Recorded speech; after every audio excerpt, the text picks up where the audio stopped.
Snoopy, వర్షం పడతా ఉంటే వర్షంలోకి వచ్చి ఇక్కడ వచ్చి కొనుక్కో ఉండవేంది? అంత ఆరాటం పడుతుంది నీకా? చూడండి, నైట్ టైము ఇంట్లో లేదు, ఎట్టపోయిందబ్బా అని చూస్తే వాన పడుతుంది, ఎట్టపోయిందని చూస్తే పైకి వచ్చి వానలో కొనుక్కోంది. చినుకులు పడతా ఉన్నాయి, కొనుక్కోనుంది. పైన ఏం చేస్తున్నావు వాన పడతా ఉంటే? సన్నీ స్నూపీ, సన్నీ స్నూపీ, దా దా ఇంట్లో పోదారమ్మా, దా దా ఇంట్లోకి వెళ్దాంరా. రావా? ఇక్కడే బాగుంది నీకా? ఇక్కడే పనుకుంటా. సరే పనుకో. షేకండి, షేకండి నాన్న, షేకండి సన్నీ స్నూపీ, షేకండి అమ్మా, షేకండి, షేకండి.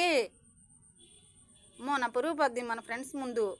షేకండి ఇవ్వు, షేకండి. ఏం డాడీ రాలేదులే, ఆలకిస్తా ఉంది. డాడీ వస్తున్నాడేమో, బిస్కెట్ ప్యాకెట్ తీసుకొస్తాడు కదా అని డైలీ బిస్కెట్ ప్యాకెట్ తీసుకొచ్చి ఇవ్వాలి. ఇంకి అలవాటు అయిపోయింది. షేకండి, షేకండి, బిస్కెట్ ప్యాకెట్ ఇస్తా.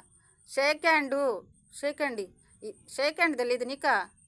సన్నీకైతే అన్నీ అలవాటు తెలుసు. షేకండి ఇమ్మంటే ఇస్తుంది, లేమంటే లేస్తుంది, పనుకోమంటే పనుకుంటుంది. అన్నీ ట్రైనింగ్లు అయ్యండి ఆకైతే పాపం. సన్నీ స్నూపీ, షేకండి అమ్మా, షేకండి. రాలా డాడీ ఇంకా, నువ్వు ఆలకించబల్లే. చూడండి ఎలా ఆలకిస్తుందో, బండి సౌండ్ రాకూడదు, ఆలకిస్తూ ఉంటుంది. షేకండి నాన్న, షేకండ్, షేకండ్, షేకండి, ఈ షేకండి, షేకండి ఇమ్మా, షేకండి. ఇలా ఇవ్వాలి తెలీదా? చికెన్ మాత్రం కావాలని తెలుసు, షేకండి ఇచ్చేది తెలీదా నీకా? షేకండి ఇవ్వు తొందరగా. ఈ షేకండ్, నువ్వు షేకండ్ ఇవ్వలే ఏమీ లే. పద రా, పదందా. అమ్మ వర్షం వచ్చేస్తుందిరా నాన్న, నేను డాడీ వచ్చేస్తున్నాడు. పద పద పద, పైన పడబాకు.